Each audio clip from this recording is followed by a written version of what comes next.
Guardando il film ho pensato che Las Vegas, una città fondata sulla finzione, sull'apparenza, fosse l'ambientazione perfetta per un film che parla fondamentalmente di personaggi che si fingono altro da loro stessi. Penso appunto al maschio alfa che tanto alfa non è e all'avvocato integerrimo che tanto integerrimo non è.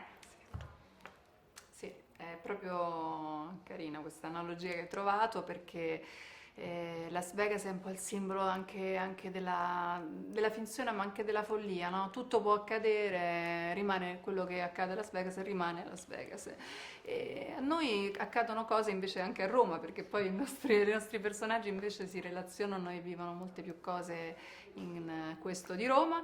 E sì, è interessante questa cosa, è interessante sia attorialmente, no? Quando hai la possibilità di approcciare un personaggio che cambia, cioè che sia nella vita, perché poi alla fine il cinema ripercorre un po' e racconta la vita. E io sono un avvocato molto molto integerrimo, molto, come hai detto tu, determinata, con questo piglio forte, deciso, che poi alla fine non può che capitolare di fronte all'amore.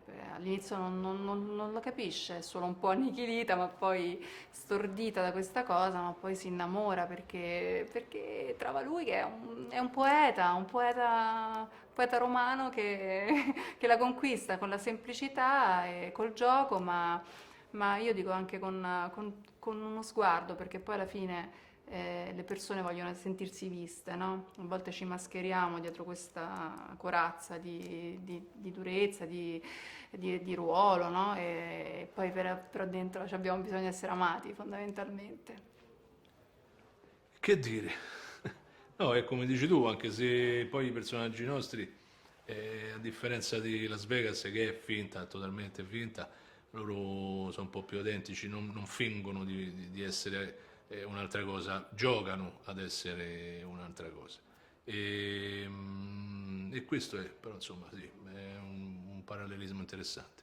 Nel film il personaggio di Lorenzo ricorre sempre a film o a personaggi cinematografici per svangarla in un certo qual Mhm. modo. Ci sono dei film, dei registi o appunto delle frasi di pellicole che nella vita vi sono tornate utili? Ma sì, ce ne sono tante, adesso me ne è venuta in mente, ma utili già mi diverte molto perché uno più autentico ha l'idea che ha sognato di se stessa e lo sento anche mio, nel senso che cercare questa autenticità e torniamo anche al senso di questo film, no? Cioè proteggersi troppo ci impedisce poi di viverci per quello che siamo ed essere veramente felici.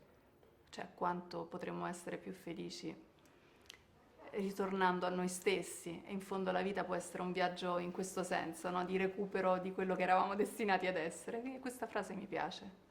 Sì. Nel film vediamo Lorenzo e Elena a 18 anni scalmanati a Las Vegas. Voi ve li ricordate i vostri 18 anni? Erano così scalmanati o invece avete vissuto 20 anni diversi? No, 18 anni erano abbastanza scalmanati, non a Las Vegas, ma insomma abbastanza scalmanati.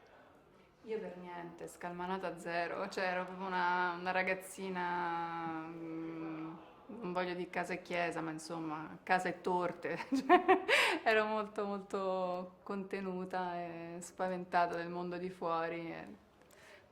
Quindi ci sta, insomma, poi lui diceva chi non le vive prima, certe cose in qualche modo le deve recuperare dopo, no? A volte si dice benvenuta follia o comunque benvenuto cambiamento, cioè la possibilità di recuperare qualcosa che non abbiamo vissuto e altre opportunità, cioè darsele quantomeno. Forse questo film passa anche questo messaggio, darsi altre chance.